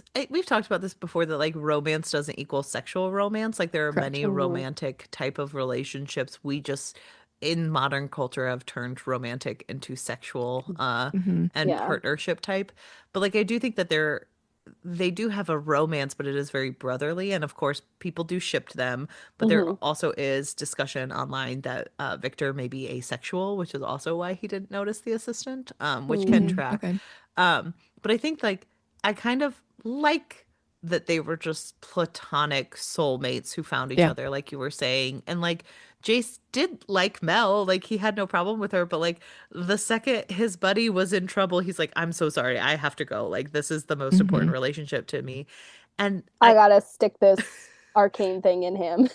I Yeah. also like that they fundamentally like the things they argued about most were where they were going with their work and where they were at as people in that moment of like, Hmm. Hmm. can you trust me to do this right now? Okay, yes. Okay, I don't trust you. Like there was just so much push and pull. Like Victor, when they have their friendship breakup, and it's very sad. He's just like, I wish you hadn't done this, but like now I have to go find my own way. And it's deeply like upsetting to Jace because this is a very important person to him. It's his ride or Yeah. die, and it's going And away it's because of interesting it. how quickly it descends into madness when the two of them Yeah. are not together. Well, Hmm. because they complete each other. They So, balance. They're a nice balance between yeah. each other. Which Absolutely. I do like that, like, I think in a lot of other shows, it would have been like Victor is like the ultimate, like, oh, I'm so besotted. I just want to be in the limelight. I just want what you have. But that's not really the case with either of them. There's not like a No. ton of deep-seated jealousy of their work. There's a Mhm. respect for their work, which I also think a lesser show would have Yeah. focused more in on like jealousy or rivalry between the two of Mhm. them. I did also appreciate too that, and this I mentioned earlier that this show does not really make a true villain out of anyone, but it would have been very easy to make, the disabled boy Oh from yeah. the Undercity the big bad villain. And Mhm. I don't really consider him the big bad villain of this Yeah. series in any way, shape, or form. And honestly, I kind of like see him as being more of a hero in ways too Yeah, than definitely many in of the season other two. characters. Yeah, when they're in the hex core like Mhm. area and he's talking like Victor never really raises his voice. Like he's not like Silco where he's got like the Hmm. anger. He's got I mean he certainly does in like season 1 with his own, but it's also at his own self Yeah. Hmm. for that. And now that he's reached this quote unquote perfection of evolution, he's just so calm and it's just like I can see clearly like you're not seeing this, but it's okay. I'll take care of it. But yeah, not really. Even though it's like, well, you want to turn everyone into some sort of robot and be collective in the Yeah. arcane sphere, Hmm. which is not great. But yeah, throughout that, it's like I don't see you as a true villain because again, Jace is the Hmm. one who put a giant hole in him and was going to almost kill a child. Um, Yeah. so that in itself, I was like, yeah, I'm not seeing him as And a also just like villain, but having just the misguided. wherewithal to like have one of his future selves be like, I'm going to go back and fix this. Like that to Hmm. me signals like, oh, that's heroic acts to know Yeah, that you in this timeline need to go back and help your best friend, your soulmate. and right some wrongs. Yes. Yeah. No, I agree. I also just like was I laughed when this happened, but I get why it happened too. Like mentioning like the sky of it all, how she was absorbed into the Mm, hex core, and then her being ultimately absorbed into it, where he's creating this. I can't remember what it's called exactly. It's like divine evolution or something like that hmm. is what they call it. But she's absorbed into the hex core completely when he's evolving, and he's like, "I'll miss our chats," and she's like, "No, you won't." Yeah. And it made me Poor laugh, but at the Sky. same time, I do get it because it's like, no, he's not going to care about this. Like he's evolving beyond No. caring about Sky and they're talking and all of this stuff because Oh yeah. he's over it. Like he's going to be evolved into this divine being. Hmm. Well, and I mean, Road to Hell is paved with good intentions. It Yeah. is the ultimate good intention to want to take away pain from other people. Yeah. Like, it's just going about it wrong, where it's like, well, if we have a like-minded hive mind, no one's going to be sad because we'll all be Hmm. together. And it's And like, if you're robots, it's fine. Hmm. well, people do love their individuality too. Hmm. Which, Yep. Jace points that out because again, Victor's whole thing was because of his imperfections, he only wanted to be perfect. Because I think that it, again is where a lot of that frustration from, wanting to make sure everything's right. Let's it seems to be working, let's get it done. And then Jace being like, yeah, these imperfections are also, unique. So I think that was also validation for Victor, where he's like, I see this about you. Like we're not discrediting the fact that you have a disability, you have an Right. illness, but like that made you who you are for better or for worse. And you shouldn't really change that. I Um, loved that conversation. I thought that Yeah. was so beautiful because I think a lot of people, especially people with disabilities, do struggle with representation where they're always like, oh my gosh, I have to be like the hero Hmm. like the person who takes it on the chin instead of just like a person existing. mhm. And I think it was very lovely to see Jace be like, no, I loved the person with the flaws and like you are who you are Hmm. because you had certain experiences and you shouldn't discount those just because you want like a perfect model of you. That's not right Yeah. either. And I Especially thought, having that validation from someone who is quote unquote as perfect as Jace is, yeah. I think is really fulfilling to see that be the person who gives that to him. That's like, no, Mhm. you are great. You're you're perfect. I love you deeply. Like we are. What were you gonna say, Hannah? I'm just saying it weirdly mirrors the season one ending where we find out that Vi and Jinx cannot see each other Yes, anymore. Mm. But Victor and Jace are two people who were always together do. for so long and they do see each other, flaws and all, and they do find that Hmm. beautiful. And that's why Mhm. to to get there together at the end. Hmm. Well, even And in season two, like they mirror Victor's injuries with Jace. Like he Yeah. mhm, breaks his leg, he has to use a crutch, and he's mhm. not sick, but he has been eating tainted lizards. So I don't think insides were doing okay. So again, like just to see kind of that mirroring of, what he originally thought was his greatest strength of like I've got my vitality, I've got, all the things that Mhm. I think, are elevating me. Now I'm kind of on Victor's level and just seeing it from a whole different perspective of It's also interesting too, like they're both gaining more knowledge Mhm. and how it's really like degrading the two of them Yeah, in Yeah. they're different not having a ways. fun time.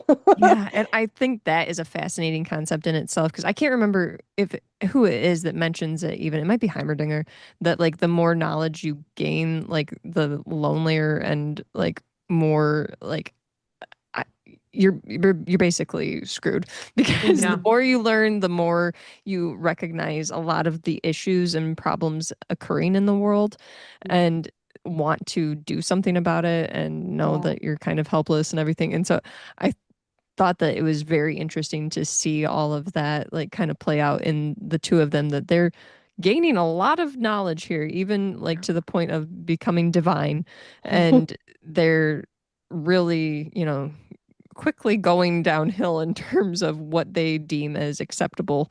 Yep. Yeah. Yeah. Yeah. It's fascinating. I do want to talk about the doctor. Is his how do you say his name? Is it Singed? It's Singe. I think it's Singed. Dr. Okay. Singe. And Yeah. then Revik is his actual name. Okay. So he's someone that Victor comes across as a child, and I think this does have a pretty big influence on Victor's Oh like yeah. life. But Singed is someone who I think we think that he has created Shimmer in the Undercity as well, but he is maybe one of the few characters that leans a little heavier towards pure antagonist rather than like kind of riding that line. But we do learn that there are Hmm. motivations for him as to why he does the things he does because he has a daughter who is like mortally ill and Yes. he's trying to do all of this work in order to save her life basically because he loves her dearly and so we do have that background knowing that that's what motivates his science and that he will go to extreme lengths with his Hmm. experiments and so Victor comes across him as a child and he has basically like sucked the life out of this beautiful creature in order to just do experiments on it and everything. He's also the person who creates Shimmer. He's also the person who creates this human wolf hybrid that is Vander slash Warwick. Hmm. Hmm. And that is devastating. And he also, keeps Victor alive after Jace tries to kill him. So he does all of these like things that I think in my mind, like I said, he's one of the only characters that maybe I'm seeing like a little more tick towards evil than kind of riding that line. Do you guys have any thoughts on Yes. him? I mean, I think it's again falls into the camp of, he had, I don't know much about his past, but again, the good intentions of I want to save my daughter, I want to kind of maybe end mortality. Um, but Shimmer being a byproduct, he's like, it's necessary to do all these things, and then creating Warwick from Vander and the weird dog thing. He's like, I think it holds the key. So again, going to the extreme lengths for the one um, does, in a sense, make him a villain. But I felt like it truly wasn't like I can't truly like hate him as a villain. I Because didn't there was hate him. still a I part just of like, felt oh, like, he's, doing, yeah, like doing this for his daughter. There is kind of yeah. that moment of like, maybe there's some redemption in there, but obviously, like, he's not seeing anything but that. He's like, Mhm. I'm still going to do this at the risk of everyone else. So yes, there are Yeah, I don't Yeah, know where he falls on like it's definitely like deep morally gray leaning towards evil Mhm. I in think that sense, but I didn't seem truly as a villain in that sense, Mhm. I think the but still show bad. is very benefited by the fact that a lot of these characters are people you play in a video game. So, like, are you going to make them the most evil being in the world? Like, unless they're an NPC character, like, I think a lot of these people are people you can play. So Hmm. they're Mhm. not going to, like, make someone so irredeemable that, like, people are going to go to You them. just go into it But knowing that somebody's going to come and try to although I take you have out so you heard don't destroy the world. a small controversy for League of Legends. They have been people have said that they are some of the worst fan base when it comes to like online vitriol. I So believe Mhm. it. definitely look into that. Um so like maybe some people would be into that, but I do think that Singed is someone who is a playable character, so it makes sense that he's not pure villain. I do agree with Laura that he goes more towards villainy. Yeah, I can see I that. kind of had the same problem with Mel's mom, or Yeah. yeah, because like sometimes their motivations, while understandable, they go a little too far. Yeah, like I can Mhm. see And like, oh, that is wrong Mhm. yes, in that. they're both kind of deeply coming from a selfish space, which makes sense as Yes. humans, but like I think Jinx is easier to root for because she is trying to fight for society even though she doesn't always realize it. There's very much it's very much easier to get behind someone who's done bad things but is ultimately working for the good of a collective Yes. society Hmm. versus Yes. someone who's going just for their own self-interest. Yeah. Yes.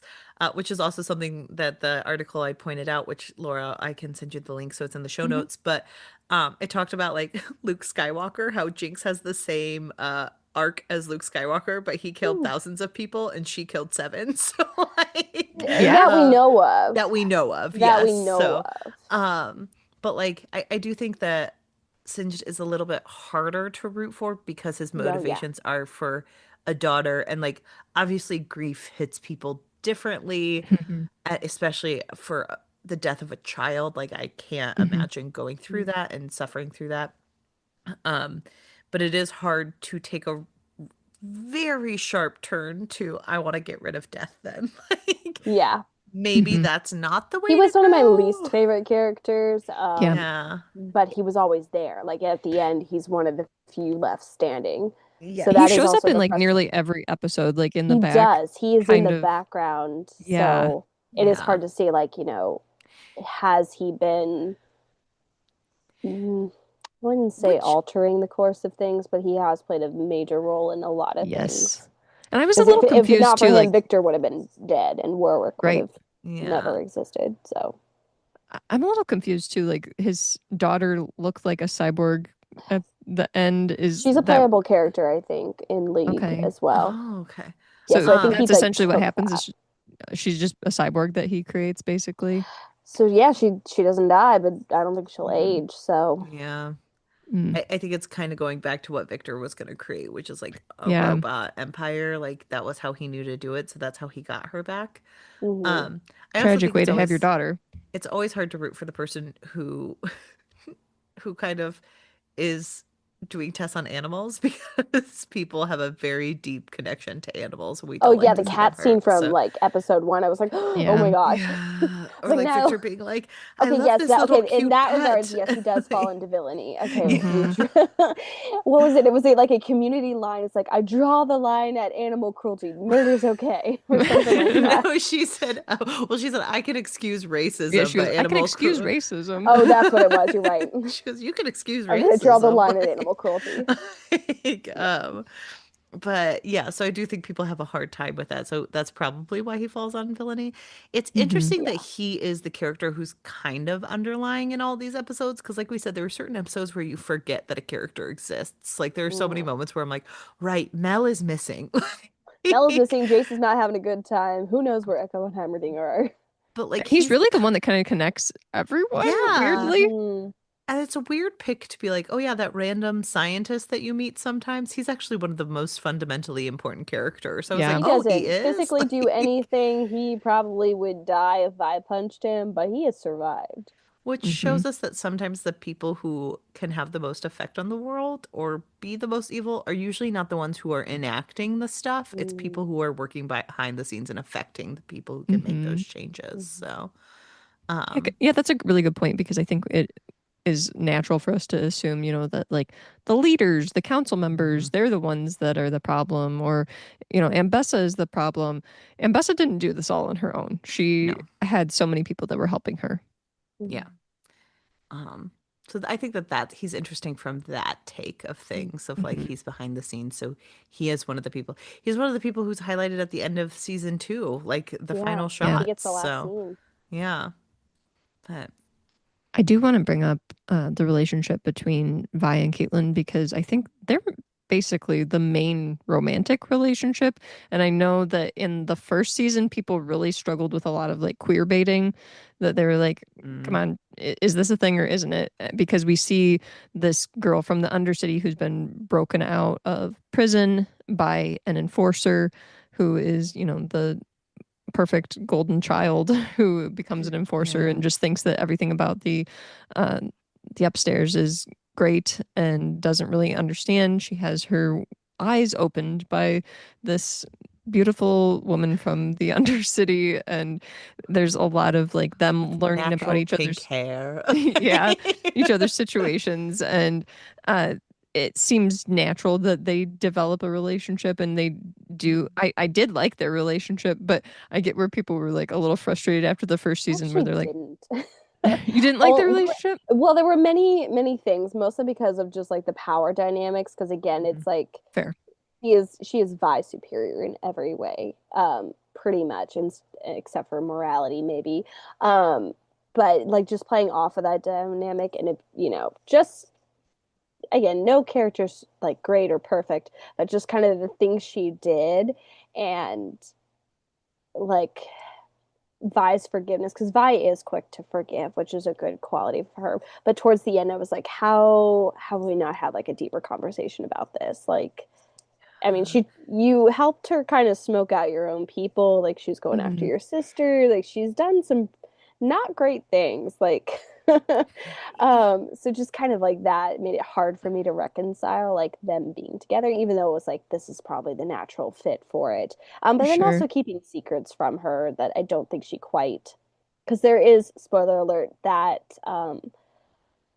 I don't think it's quite a fan theory because I think it is has a little bit more concrete that Jinx is alive, but that Caitlyn knows that Jinx is alive Oh, Oh, at okay. the end. So there's some fan theories about that, like in the shot, like where Warwick and Jinx kind of explode. There's like maybe a little sliver of red or pink that happens when Jinx's eyes get activated. Hmm. So there's yes. speculation that she's on the airship that leaves in the end because she talks about it in like episode 1 or something of season 1 where she's like, I'm gonna be on one of Oh. those. So the thought is that maybe Caitlyn knew about that but was keeping it from Vi because she feels like that's gonna be a cleaner break for Vi. Mm, So that's Oh, again fan theory and I can see it, but there's a couple other things I was like, yeah. I don't know about that. well, I Didn't But didn't like that. love that. Well, I do think that Jinx is still alive because mhm, we didn't see her body. And that's just exactly. something that Similar to happens. Vander, where it's like, unless you see someone lying there dead, don't assume. Mhm. Don't assume, especially in a video game, like it's just not going to happen. But I do think I also struggled with her and Caitlyn's relationship, except to the point of like, I definitely see the queer baiting because people were Mhm. Hmm. speculating and it wasn't on, like at the forefront. I will say sometimes with shows like this, it always is weird to me when people suddenly start a romantic relationship where I'm like, the world is ending, but like we can stop for a sex scene. Like, In a prison, in a in a prison. prison, the Yes. cleanest Your place to have sister just sex. left you Like, and yeah, like your sister uh, just left you, you're broken up, but hey, I know it's gonna fix us. I right. will say that Like, it was likely fan service. Let's be real. Oh, yeah, that absolutely. definitely. Absolutely. But, I and don't think also the like, creators cared that much about like, oh, let's make this make sense. No, they don't care about This that. no, they're it like, this is was, what you've been waiting for since season 1. Yep. So uh, here's the release. this is But the same vibes of like the second book and small spoilers for ACOTAR, where they have Mhm. sex in the kitchen, and I'm like, this is an empty house. You could go upstairs. Like your Exactly. room is an option, actually. No, So it's like not. The kitchen's much better. Oh, it's like the that scene from table. like Shades of Grey or something. I've never read it, but it was like the scene where she's handling like raw chicken and then like Oh, they go gross. and do something. I was like, oh, that Ew, sounds really Wash your gross. hands. that's Um, gross. It's just so gross. But yeah, I didn't mind the romance because it kind of felt like people really wanted my sense of the show is the writers really wanted Vi to have a happy ending where mhm. like Hmm. yes, she was going to have all this tragedy, but if you think about her character, I think she's the character with the most like heroic motivations throughout Yeah. the series. And so it made sense that they want to give her that little button. And so like Caitlin is that button for her. And sometimes, especially as someone who writes books, sometimes as like a writer, you're like, yeah, I guess that's the one that they created. So that's the one they want you to stick with, Hmm. like Yeah. even if you don't think it's the best relationship, because I the don't know that I necessarily see them as like the best relationship because I can definitely see the Yeah. stuff you guys are yeah, pointing out, but I feel like they made the most sense and I they did did. like their Yes. relationship Yeah, they made the to most sense. see It may it. not be the healthiest, but it made the Yeah. Right. most sense. The power Yeah. And dynamic it, that bothered me more was Caitlin's romantic relationship with Maddie, Oh because my that gosh, yes. one was Maddie. super I inappropriate. was Like, so, yeah. that I one Even don't in Beth is bothered understand like, why that me. Beth had to is be like, a hey, this thing. isn't good, but here's how you're gonna learn this lesson because she's gonna try and kill you and betray you in the Right. end. And again, we're looking at Caitlin's descent into like bad moments of grief, bad moments of Hmm. depression, putting her anchor towards things that shouldn't be happening. So I understand someone who's self-destructive sleeping with one of their subordinates, but Hmm. it was I guess that's one of the wild to lesser me. things on her road to Like, I fascism. mean, But besides gassing people and doing roundups and possible genocide, yeah, it's yeah, fun. yeah. so that's not great. But like, I was like, that's a really weird fight. When she's like, I had a relationship with someone, I'm like, no, you did not. You treated that woman very poorly, and she was She very Yeah. much did. your subordinate. Like, Mhm. Oh, so speaking of subordinate relationships, the one guy who appears out of nowhere, Lars was his name. I don't know. Where Vi's like drunk out in the street, and this big Oh, guy walks. Loris. Loris, there we are. Yes. I liked that relationship in terms of like it was another Vander.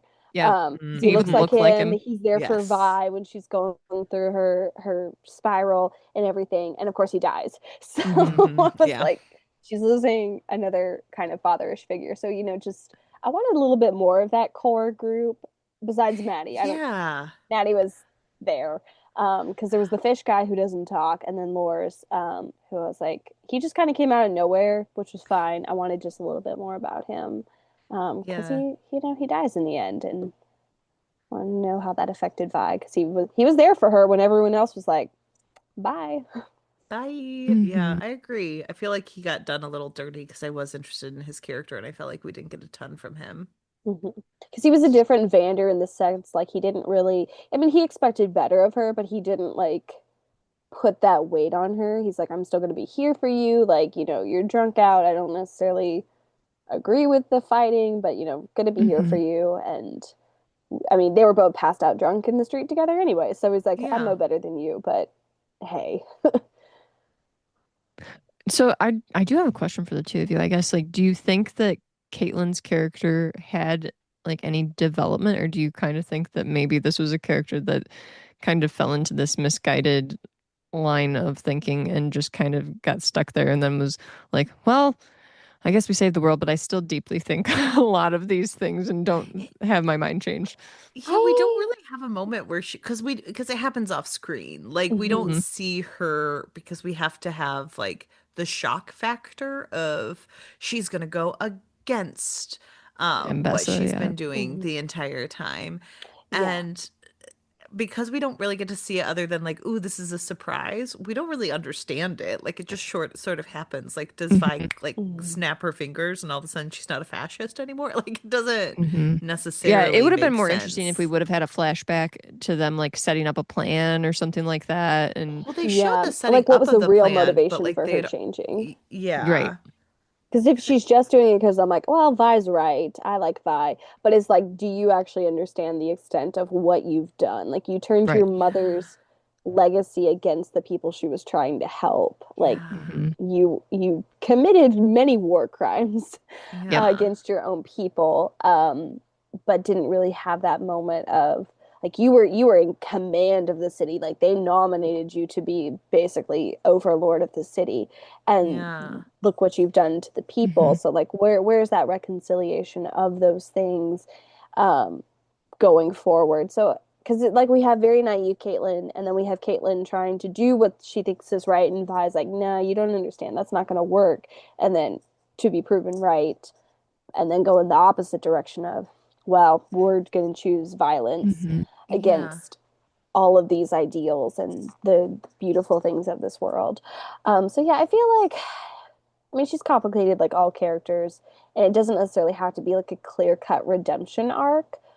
But I would have liked to see just a little bit more of that reflection of like, well, you basically followed what Jinx did, Yeah. Hmm. and you had more power to do so, I but think you didn't naive is quite the recognize. you said she was naive. I think that's the perfect word for Caitlyn because I Yeah. don't think we ever see her become not naive. Mhm. And maybe that's the frustration is usually with a naive character like Jinx, a lot of season two is about Jinx kind of waking up to her own naivete and seeing like, Mhm. oh, I can now be a person who can manifest change. Like I was doing these things because I knew you were supposed to want change, but now I understand my role in it and I'm Mhm. going to make active choices because people are now relying on me. And Yeah. she like it's the first time she can make kind of a healthy connection Hmm. with Mhm. her new little sister. Like she just Yeah. has a lot more motivations because she is no longer as naive as she was in the first season where she's like, well, dad will fix everything. Like so much has happened Mhm. to her and she's grown through them.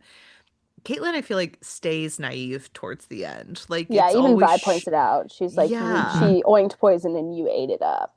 Yep. yes. And like I think that that's probably why you don't get her character arc as much, which again, Yeah. Probably. we have 5 million characters, so it's hard to give every single Hmm. one like a Mhm. proper I motivation. I think understood it's like yeah. other minor characters a little bit more, like Savika. I was like, okay, Hmm. she's Yep. fiercely loyal. Yes. She wants to see loyalty doing something and of Hmm. value. And of Hmm. course, when, the leadership is not strong, that's when she's like, we need to find leadership that is worthy of my loyalty. But then to be Yes. elevated to like, my loyalty is to actually the city and the Hmm. people, not just one person. So it's like that, even though we didn't get like a whole lot of that, like it was easier to kind of track. Whereas Caitlyn, I'm Yeah. like, And when she at becomes a the end, council member, you're like, oh, it makes sense. yes, I'm like, Yeah, good for totally. her. Yeah. Caitlyn, I'm like, maybe it's just because I was mad at some of her choices and that kind of colored some things. But I think, I mean, she's a complex character in that Yeah. regards. Yeah. Um, but I think I would have liked to see just a little bit more because again, she's not side character per se. She has moved up to Hmm. Yeah. we're focused on you. Right. Um, It's also interesting too, looking at her character, like the role that privilege can play in someone's mm, life, and how you can have a character like Jace, who is a privileged Hmm. character that's maybe a little bit oblivious to his privilege, and you can have someone like Caitlyn, who is very aware of her privilege and kind of just takes advantage of it and uses it for bad. mhm. So, That was Well, another thing. I'm like, how's she mourning Jace at the end? Like, I mean, this guy she's grown up with for so long is now gone. hmm. so I think something that's interesting with Caitlyn, if we think about it now that we're talking about her more, is we often talk about people who want to quote unquote be a part of the revolution, but then when it becomes uncomfortable for them, they dip out. Yep.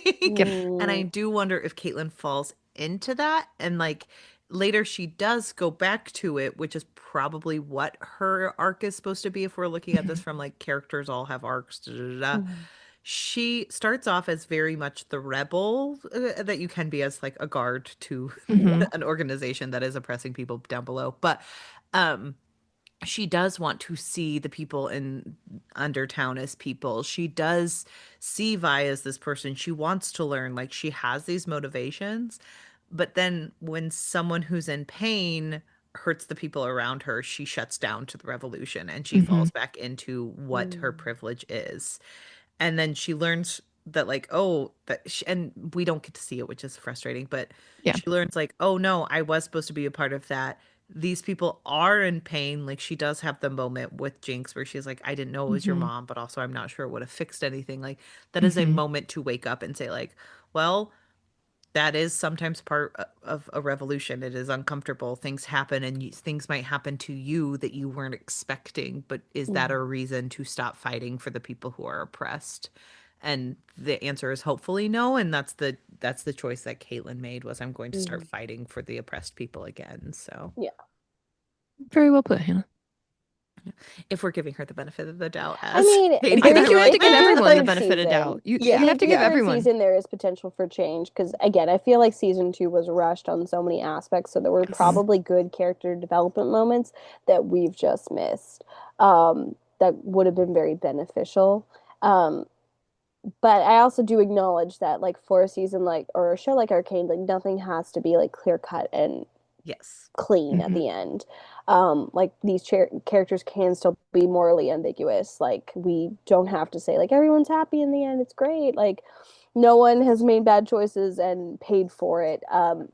But in the sense of some characters just like wanting to see like, are you recognizing kind of like what you've become, and having maybe a little bit more time to spend with that rather than just kind of we've moved on. Like Mhm.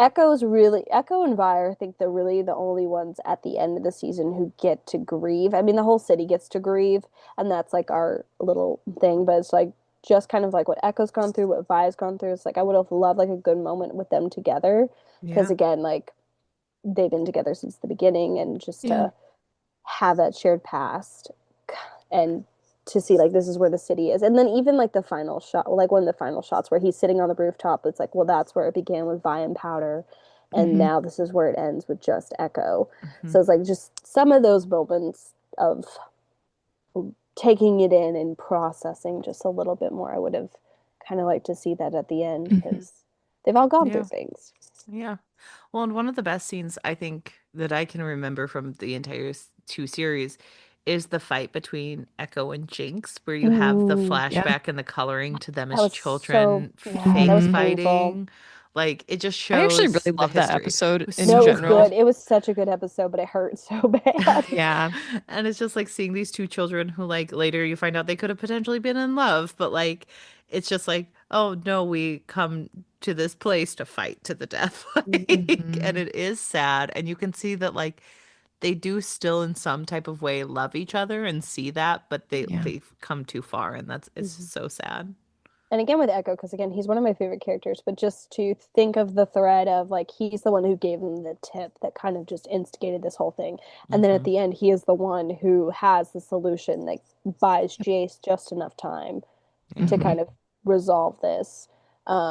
It's just, he's a cool side character that I think I wanted just a Yeah. little, I want a little bit more of, Yeah. because just to see his growth, I think was Yeah. interesting. That I is one did of the really best enjoy the episodes, like so with the getting to see like him get a happy ending of sorts. Like yeah. I I do appreciate that we got that episode just to kind of like see some of them have a happy ending because there's so much that happens that they're really just torn apart as people. Hmm. And that episode I think just meant a lot as a viewer to like kind of break up the season a little bit too, where we get Yeah. background, but also just to like not have us be like, oh no, what's going to happen now? Like, are there going to be children who are losing their parents in this episode too? I mean, we really And did watch Heimerdinger die at the end of Uh, that, I but was, yeah, it was I it was was a less nice. connected to him. I thought it was just. I mean, again, I think it was sad for me just because while he's not a very strong, forceful character, but just to kind Hmm. of also see his kind of descent of I was right. I may not have gone Hmm. about it right, but then to be betrayed by the person I'm mentoring, who I had such Yeah. high hope for, and like, hey, it helped you get to this place, and then to kind of just be cast off by society and forgotten, and then to maybe find a little bit of place with Echo, and then of course in the other world where he seemed a lot happier Yeah. doing what I think he knew his death was coming, and I Yep. think he handled that Absolutely. well, but it was still kind of yes. sad to be like, yeah, Well, I think some sucks. characters, what was weird about the show, some characters like Heimerdinger and Jinx seem to kind of walk into death's grasp with like open arms because like Jinx does Mm-hmm. like obviously trigger warnings to people, but she does have suicidal ideation quite a bit Hmm. throughout the show where she's Mm-hmm. often like begging Vi to kill her or like going into situations where she fully intends to Tries, die. yeah, tries to attempt it herself. Mm-hmm. And Hmm. so it like Yeah. the moment she takes on Vander in the last episode, I was like, "Oh, this is where she was heading the entire time. This was what her goal was for her overarching character arc." And it was just very interesting to see that. And I think the same with Heimerdinger, where he like saw all of this stuff happen and then happen again. And he was just like, yeah, I think this is my time. And I think that that's also interesting for characters who have dealt with so much to see them, because a lot of this is fighting for your life. It's sometimes nice to see characters like decide like, no, I'm not going to fight anymore. Yeah. Because that is the reality of Or some like, of I'm not these. going to let life kind of dictate when the end is. I'm going to kind of take Hmm. Yes. that into my own hands. Yeah. Hmm. It's interesting. Mhm. Yeah, which also plays into the discussion of Victor, like, we all decide as a group what will happen. Yeah. Or as Soko said, end the cycle. Hmm. Hmm. Yeah. So, any like favorite moments or characters that you guys have? I I mean, have a definitely the lot. fight between Jinx and Echo is Yeah. probably the highlight Mm, of the entire season. I liked the artwork. I liked the like what it meant. And I loved the parallel where earlier in the episode he was telling Vi that he had to let go of Powder and or like she had mm, to let go of Powder. And Hmm. then at the end in the final moments He he doesn't couldn't want let go to. of Powder. So Hmm. yeah, that yeah. was a good I think, one. go Yeah, ahead, sorry, go Katie. ahead. Go ahead. Okay. So besides Mbessa and Echo, I will say Silco is one of my favorite characters, just in the regards of he does bad things. He's a very harsh character, but like, his caring for Jinx, and even though it's warped and twisted, like he did genuinely care. He was the only one who was like, "Hey, I see Jinx, I see your flaws, I see that, and I think you are perfect, even though you're Hmm. not." And so like, I was like, I know this is not a healthy relationship, but I was like, ugh, it gets me. So just to kind of see that, because he is someone who also struggles with fear, like when Savika takes on the other gang members, like he's still afraid that she might actually kill him. So he is trying Hmm. to bring forth the vision of Zahn that he has and still struggling to do that. So it's different than Vander's method, but it is still at the core. Like, we want better for our people, but we just need to pave it in blood first before we get to peace. So he is a fascinating character for me in that regards, even though he does very bad things. Um, it's so hard. There's so many good scenes. Yeah, the Echo, a lot of the Firelight fights were my favorite, just to Mhm. see them on the hoverboards moving Very and fighting. steampunky. I got like Very Treasure steampunky. Planet vibes. Oh Yeah, yeah. because I'm like, oh, that's so hard to do. And of course, the music that plays, I love the Hmm. soundtrack so much, and it's so good. Same. Oh yeah. I was thinking of like when the Warwick scene when they finally like come together, and she's like, "He's your dad too," and the music Yeah. is playing. I'm like, what have they done to us? I'm like, how dare you Hmm. hurt me? Um, but yeah, I think the Echo Jinx scene was really good. But then probably. Dang, I don't really know. There's so many good ones. Yeah. I think for me, I was also going to say Silco being a favorite character because I honestly feel like season one is nearly perfect. Yeah. I think I that agree. it was Hmm. so well done where I watched the first season and I was like, this may be one of the best shows I've ever watched. Like, this Hmm. is so great. And not to say that season two wasn't good. I just think some of the things we mentioned, like the pacing and things just storylines seemed rushed. Mm, Characters maybe needed more development and things like not that their storylines didn't feel complete where we ended up, but just that we needed more for some of them. But yeah. I think I really appreciated Silco as a character. I think they even did a pretty good job interspersing Silco in the second season and the Yeah. Hmm. impact that Silco had on Jinx and Yeah. also the relationship with Vander too. So we kind of understand that, in another life, he could have been a pseudo father for Vi too, that there is this Mhm. relationship between Vander, Silco, and like the girl's mother, that they could have all, had this little happy revolutionary family. So I thought that was a really poetic thing too. But I did really think that Silco was a unique character from the aspect of like again the road to hell is paved with Uh-huh. good intentions and he's someone who did want so much good but went about it in such a twisted Mm, way that it brought Yeah. about a lot of bad things. But I think for me favorite moments were honestly the Jinx Echo. scenes from season 2. Like those were so great. Mhm. And I really loved that episode in particular. But I also really liked the scenes where Victor and Sky were going and looking for Vander within the psyche of That was a Warwick. good one. And I thought that was so visually stunning to watch Mhm. that, where they're traveling through the hex core basically and trying to find Vander's soul basically lost within this creation that Sinj has created. And it was just so stunning to see these two people, Victor and Sky, traveling through like almost like a natural, like forest looking thing that Oh was yeah. like scientific and also like a little, like kind of slimy looking at times. And it was perfect music in the background and everything. It was just stunning to watch. And for them to like show Vander's eyes every now and then appearing through Warwick, I thought that was a really beautiful thing. And it does kind of play into the way that I felt about like Victor with this cult, where it was like, I feel complicated about this cult Yeah. now when he's really going about this from a state of wanting to help people and heal Mhm. people and bring about the goodness in them. So it really, I think, was kind of a pivotal moment for me and my feelings surrounding what Victor was doing with this evolution. So I thought Yeah. that was really stunning.